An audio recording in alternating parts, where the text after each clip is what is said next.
Hi, everyone, and welcome to another episode of From a Woman to a Leader. And today, super excited to talk about a topic that I think is going to be super relevant for pretty much everyone.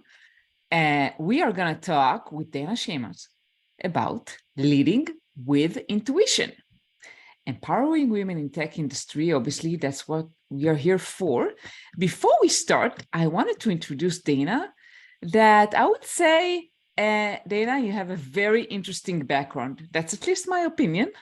So Dana used to work in the financial industry in Wall Street as a financial analyst, and then was a business consultant, helping multiple startup founders in health and wellness space raise funding, launch projects, and double sales.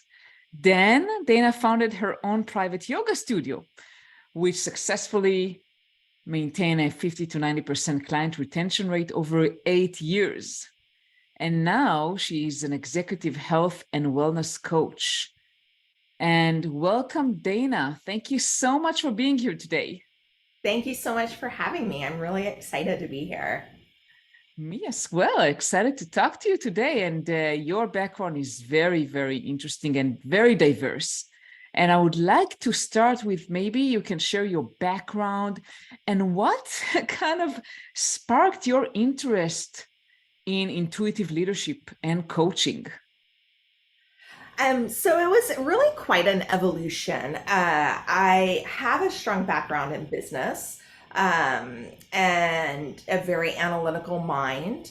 And so when I had my studio and I was doing lots of private yoga classes and teaching breath work and meditation, I found that most of my clients were professionals, were executives, were CEOs, were lawyers, doctors, and so what I found is that yes, we did yoga, yes, we did meditation and wellness um, coaching, but really, really I did a lot more coaching while I did all of those things, right?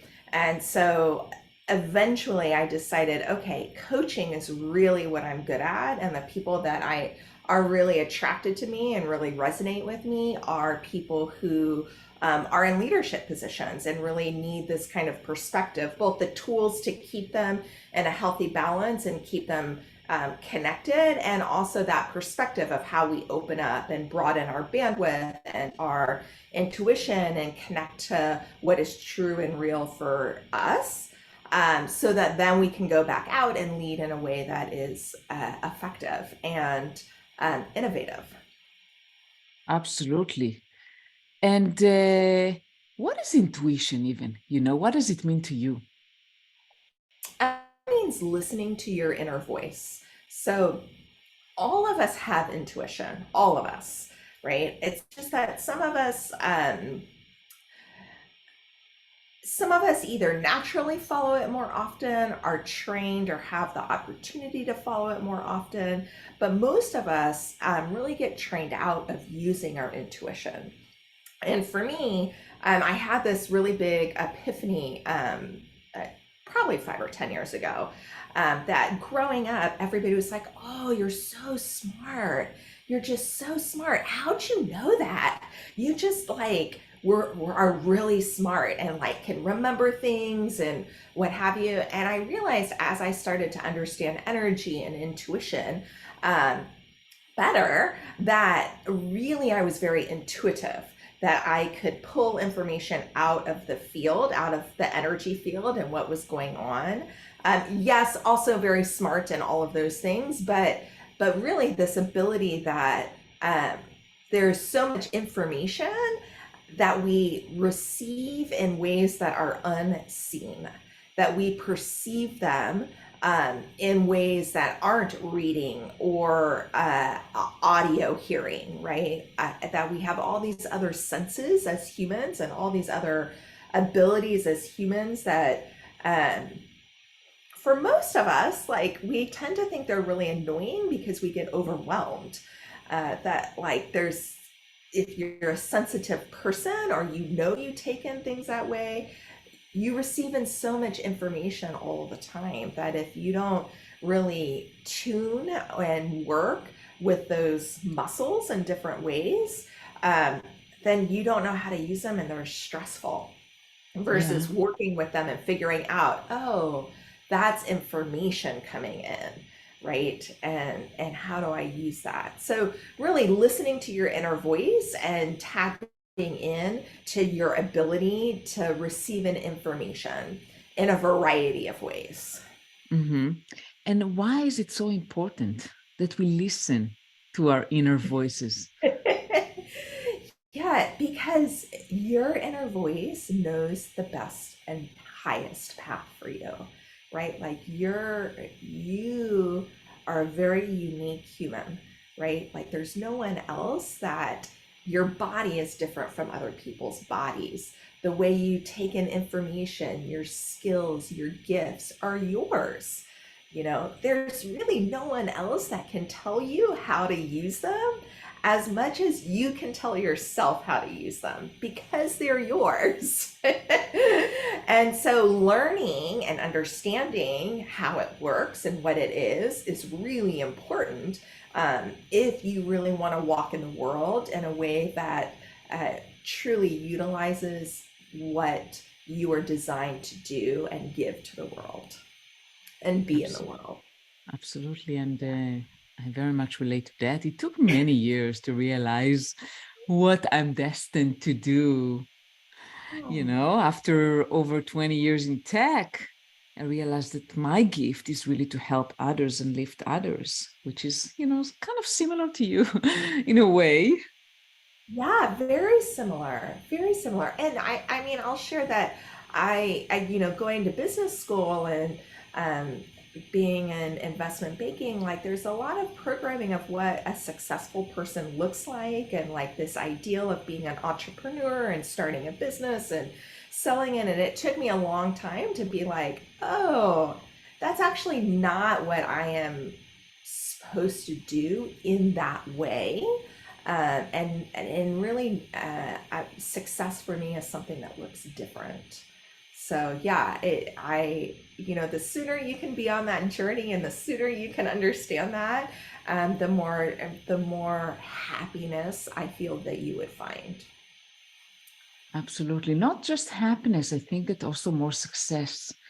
Because when you tune to your inner voice and you define your own success, what success look like, what leadership look like, you just thrive. Yes.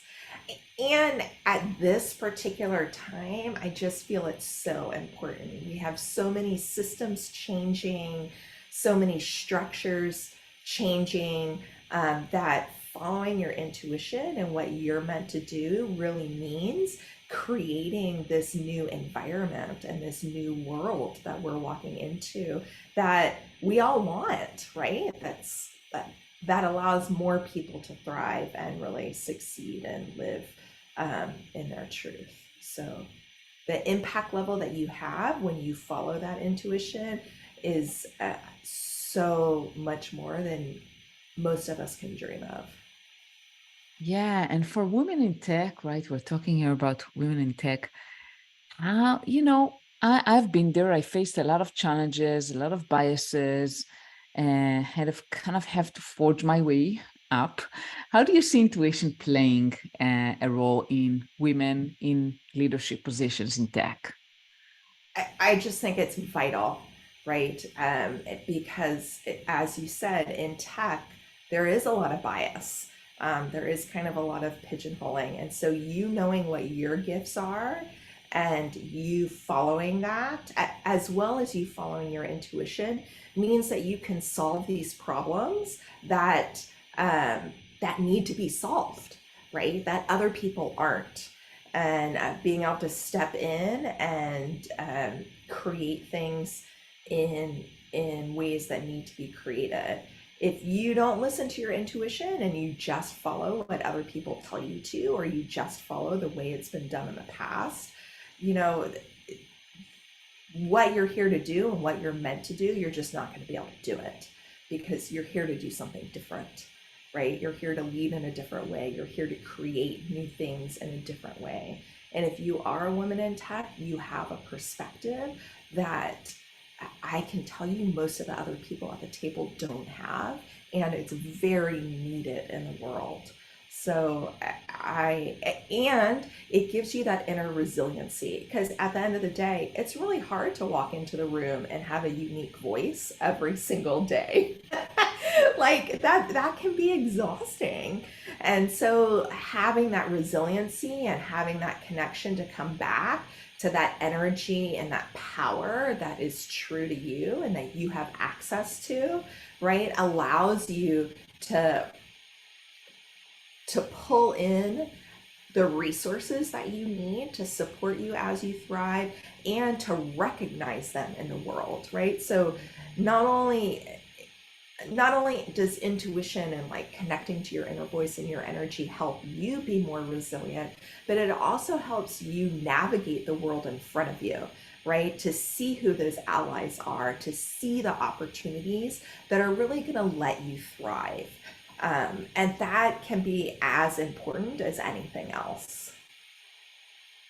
Absolutely. And what you mentioned, I can relate so much. And so many women I hear, not believing in themselves, also trying to mimic others, as you mentioned, right?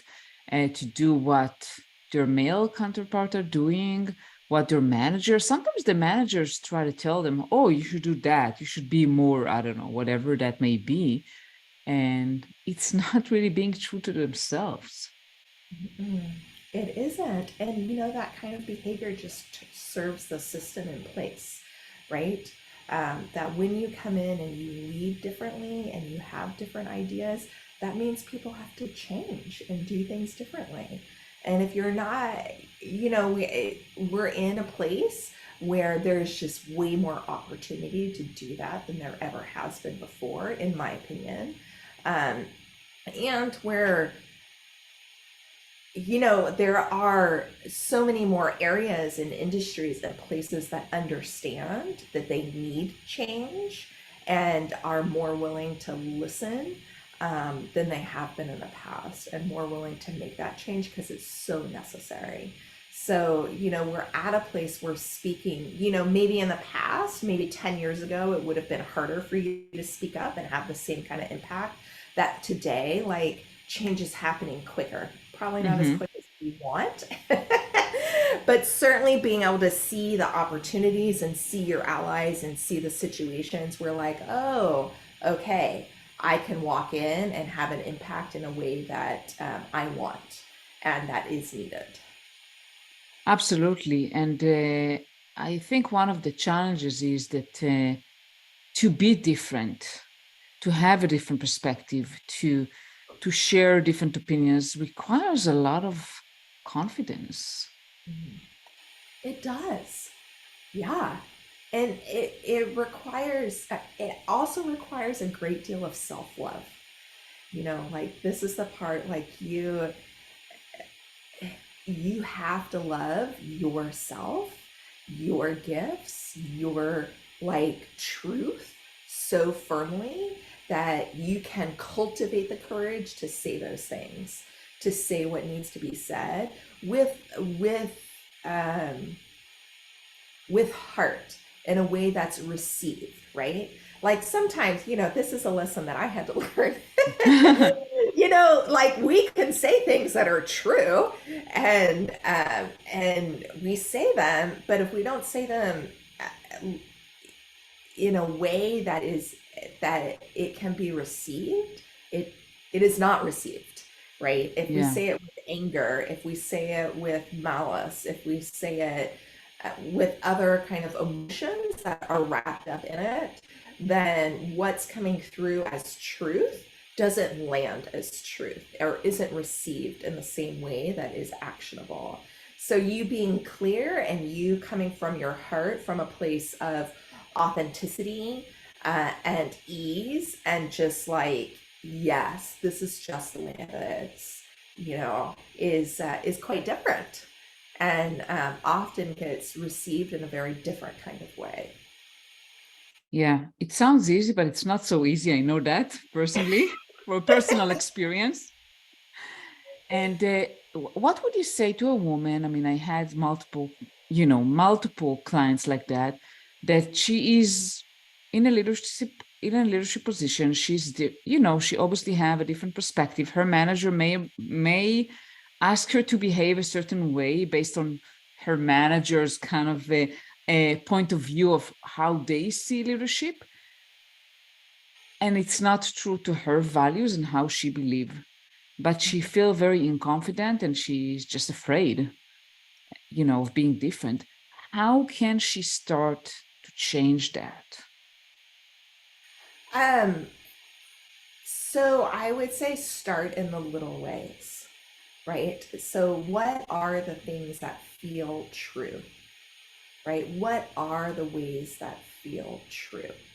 And how can you bring that to the table on a regular basis? And most of the time, um,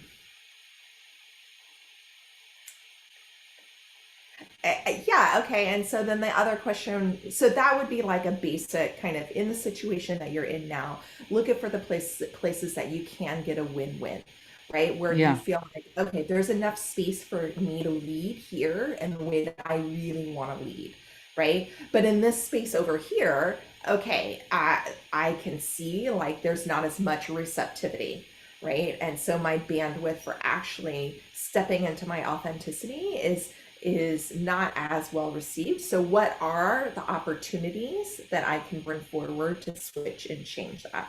Like what are the opportunities within that framework that I can speak up in a way that creates even a nuanced amount of change, and those situations is a huge win, right? So like when we're in an environment where things aren't the way we want them and they're very stuck, right? Like we're in this old model of leadership, and that's not the way we're going to move forward because everybody is unhappy with it, or at least a large part of people, like it's not working for. And leadership has always done it this way, and so they're Hmm. like, this is the way we do it, this is the way I've done it, so we're just going to keep going. But you can see, you're like, well, you're not really looking around that there's a whole lot of people that it doesn't work for.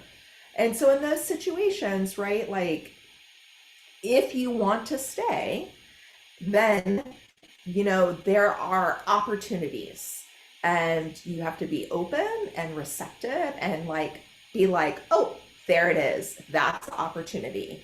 I can say this at that moment, and that changes this mindset, you know 3 inches. Hmm. But in those environments, over time, that begins to change, right? And we are in an environment where if you see all of that happening in your dynamic, chances are there's going to be a big opportunity for you to step forward. It just may not come in the way that it has in the past, right? And so a lot of it is you staying true to yourself and you fortifying yourself, because in those environments it is challenging and you do have to do a lot of self-care to maintain that presence. But my guess is if you're there are people who really need leadership style, and there are people who really need to hear your voice, right? Yeah. And so if you feel like that is the right place for you, then it is about taking care of yourself, and it is about using those opportunities to step into that place of authentic leadership.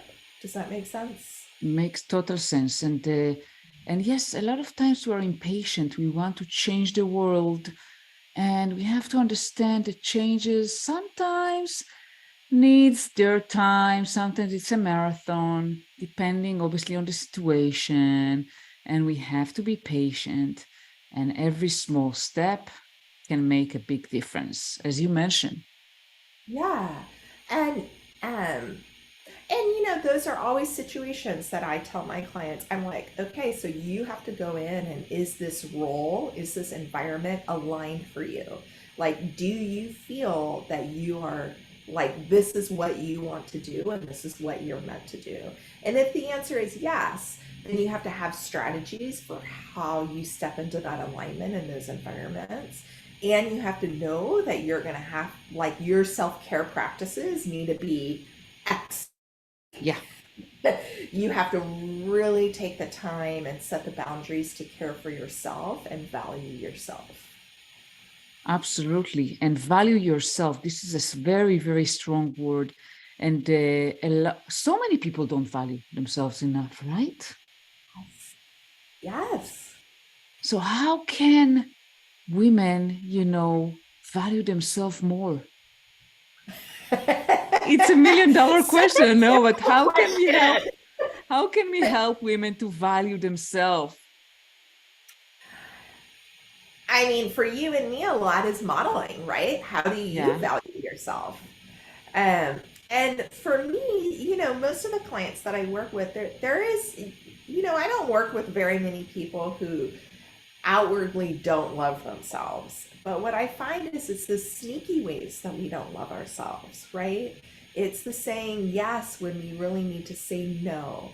It's the little tiny voice that's like, maybe that's not good enough. Maybe you should do a little bit more, right? It's the letting your energy get pulled in a different direction.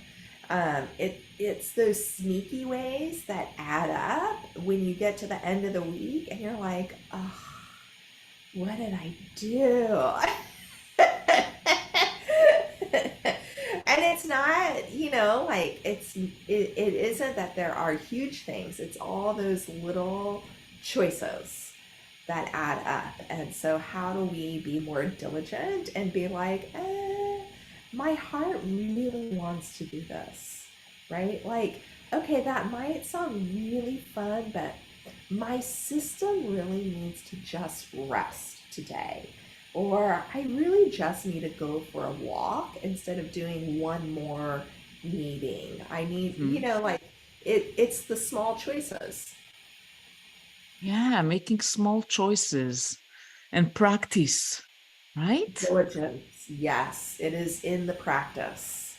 It is in I there one of my very first yoga teachers had this anonymous quote that said, in the practice the magic will rise. Wow, I love that. Yes, and it's so true. Like, it is in the doing of those things, and it is in the diligence of consistently doing those things that shift, that sustainable change happens Yeah, in a and way that your nervous system feels good. mm-hmm. Yeah, and a lot of time my clients they look for magic, solution. I tell them, well, you need to constantly practice, right? I mean, there is no magic here. Just start cultivating change. And every time take a small step that makes you maybe a little bit uncomfortable, right? I mean, but practice all the time. Yeah, for sure. Practice all the time. And then when you do recognize that things have changed, really celebrate it. When you Mm-hmm. do have that opportunity where your voice is heard and action is taken, celebrate it, recognize it, and celebrate it. Uh, you know, a, I just find that women so often we just move to the next thing. Like, okay, done. Yeah, of course that should have happened. Let's just move on to the next thing that has to get done, versus like, ooh, no, that's change. That's different. Wow, I've asked it for it to be different and now it is. Okay. Absolutely. We don't do that enough. We are focused on the next thing or criticizing ourselves of not doing enough and not achieving the next thing. Absolutely. Yeah. And that celebration amplifies that kind of positive energy change, right? Like if your system, energy wise, you're just like, oh, I gotta do more. Oh, I gotta do more. Then, like, there's not a lot of motivation for your energy and your inner self to actually create change because then, like, you teach your system that there's just more. For sure. Yeah. Yeah. And you talked earlier about, being angry or, differently. There are little emotional triggers that can often hinder growth and success, right? When you're trying to cultivate change, and maybe you're frustrated or you're angry. How can women kind of recognize those emotional triggers and navigate them effectively? Yeah. So emotional triggers are always information. And so I think as women, and especially in the tech and business world, like emotions are looked at as a weakness, perhaps, um, or you don't have mastery over yourself. And what I've come to learn is that emotions are really information. They are telling you something. Something has happened in your environment that is not okay with your system. And so, you know, that's a great thing that your system is telling you, well, something has happened that you really need to take stock of, right? And so that's the first thing, is coming into relationship with these emotions, right? Not being anger, not being um not trying to shove them down or deny them or stop them, but be like, oh, this makes me so angry, or I'm so frustrated. And like, okay, great. So why? What does that mean for you? Where is that? What needs to change? What boundary was violated? What what brick wall are you hitting? And so then the next question of inquiry, right, is is this something in you? Is this a limiting belief in you? Is this a story within you that needs to shift or change? And then after you figure that out, which is a big one, um, then what action do you need to take? What aligned action do you need to take to change your course of direction? To either resolve this situation or handle the situation in a new and different way so that you don't feel the same level of emotion, of anger or frustration.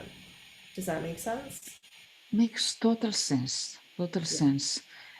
I'll just say that finding those limiting beliefs is not always easy.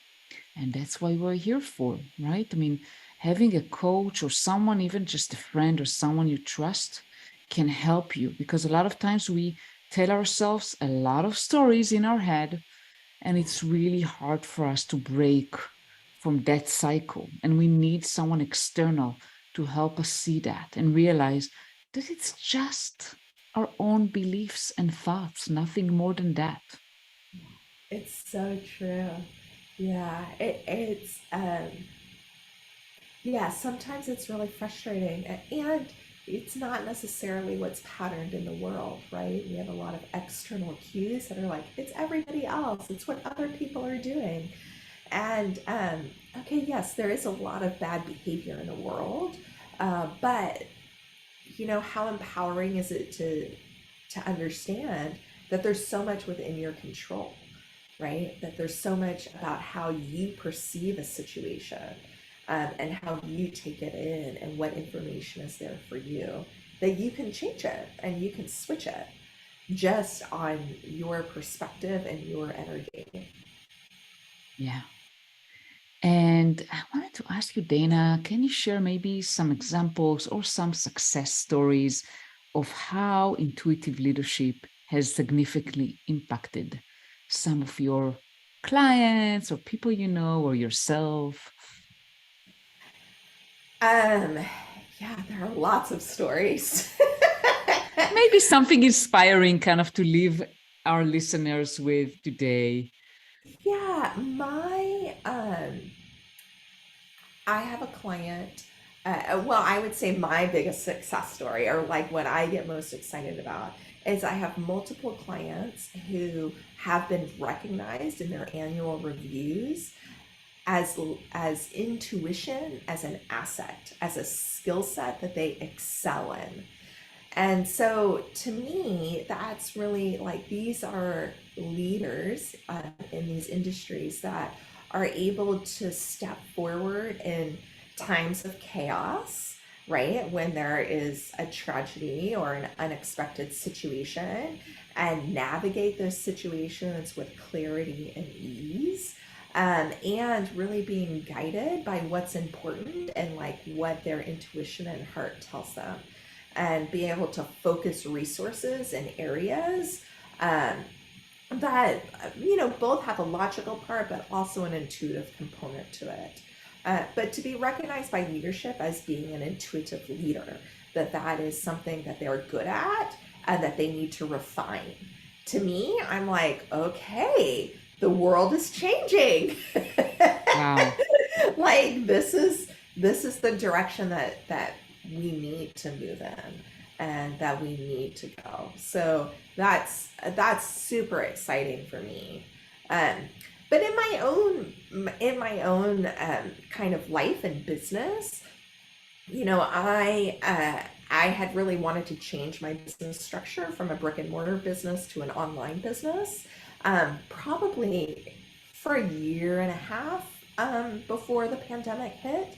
And my intuition, I had coaches tell me just shut your business down and do this other thing and just make the switch. And my intuition just kept telling me, just wait, just be patient, not yet, just wait. I Mhm. was like, oh my gosh, I'm waiting for so long. Really, I just have to keep waiting.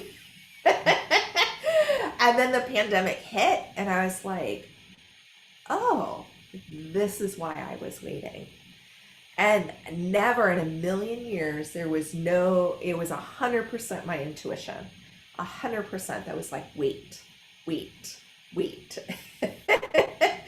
And so, Incredible. yeah. And overnight, my entire business went online. And so, things like that make me really believe and understand that listening and really having it takes a lot of courage. Like, it takes a lot of courage to be patient. Absolutely. Yeah. So, the more you practice, the more you see the proof. And really, you have to be aware and patient. Um,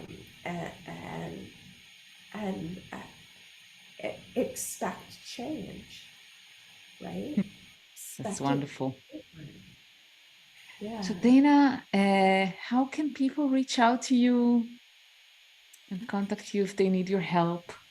Yes, I have a website, danashamas.com, with all my information on it. And I do private coaching, I have a group coaching program, and I'm really excited. This fall in November, I'm leading a retreat in Costa Rica. And, um, and so all of those are containers to work with this kind of practice, and at different levels and in different ways. So the retreat is really exciting because you're in a different environment. You get to be inspired by nature. You get to really dive into different practices that connect you to your intuition. And then you have all these fun opportunities to utilize your intuition and how that process works.